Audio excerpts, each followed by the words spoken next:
আসসালামু আলাইকুম।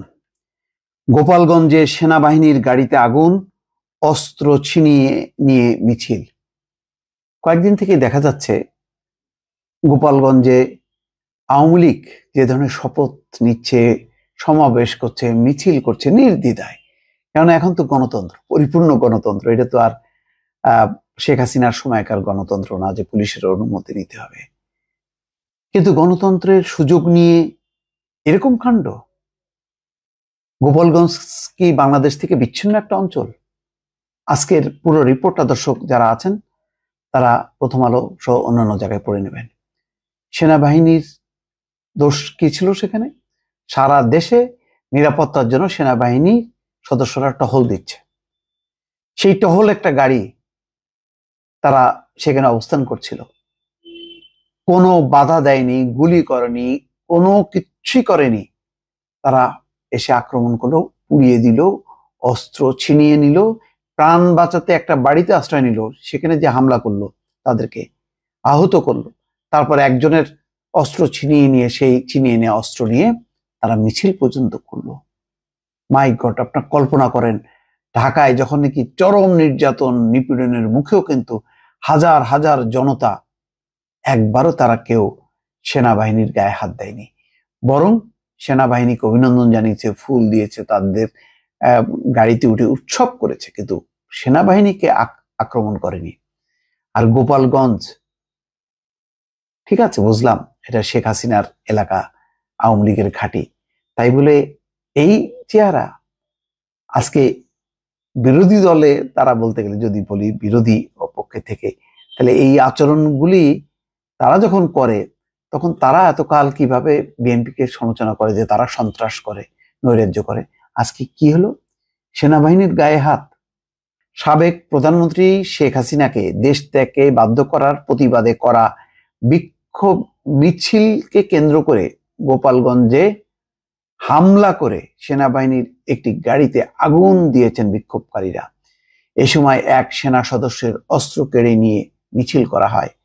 শনিবার বেলা 3:30টার দিকে সদর উপজেলার গোপীনাথপুর ইউনিয়নের গোপীনাথপুর বাস স্ট্যান্ডের পাশে এই ঘটনা ঘটে। এই ঘটনায় 5 সেনা সদস্য সহ 7 জন আহত হয়েছেন বলে জানা গেছে।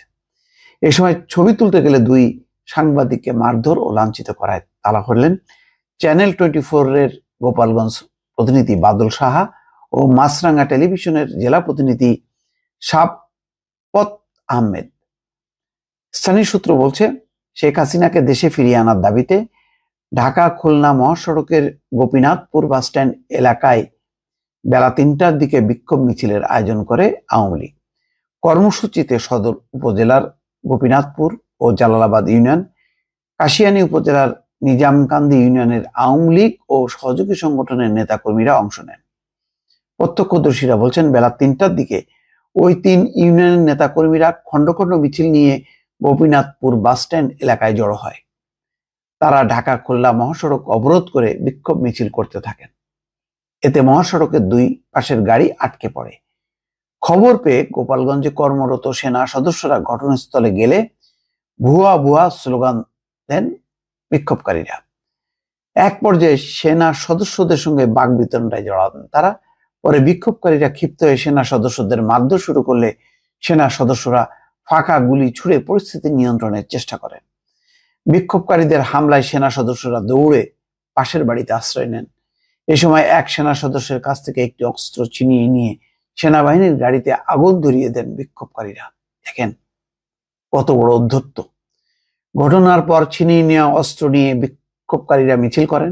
পরে অস্ত্রটি গোপীনাথপুর পুলিশ তদন্ত কেন্দ্রে জমা দেন বিক্ষোভকারীরা, কিন্তু তারা অস্ত্রটি নিতে অস্বীকৃতি জানালে গোপীনাথপুর ইউপির সাবেক চেয়ারম্যান লাচ্চু শরীফের কাছে জমা দেওয়া হয়। লাচ্চু শরীফ জানান, বিক্ষোভকারীরা তার কাছে অস্ত্র জমা দিয়ে যান। তিনি ইতিমধ্যে সেনাবাহিনীকে অস্ত্রের বিষয়টি জানিয়েছেন।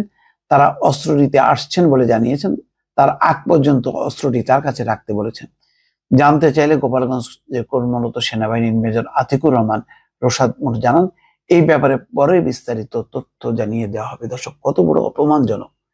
সেনাবাহিনীর গায়ে হাত দেয়া, অস্ত্র ছিনিয়ে নিয়ে। তারা তো কোনো পথে, রাস্তার উপরে যানজট হয়ে গেছে, তারা সড়কের উপর অবরোধ করার কারণে, সেই কারণে তারা সেই অবরোধটা এক পাশে রেখে হয়তো গাড়িগুলি যাওয়ার চলাচলের সুযোগ করে দেওয়ার জন্য তারা চেষ্টা করছিল।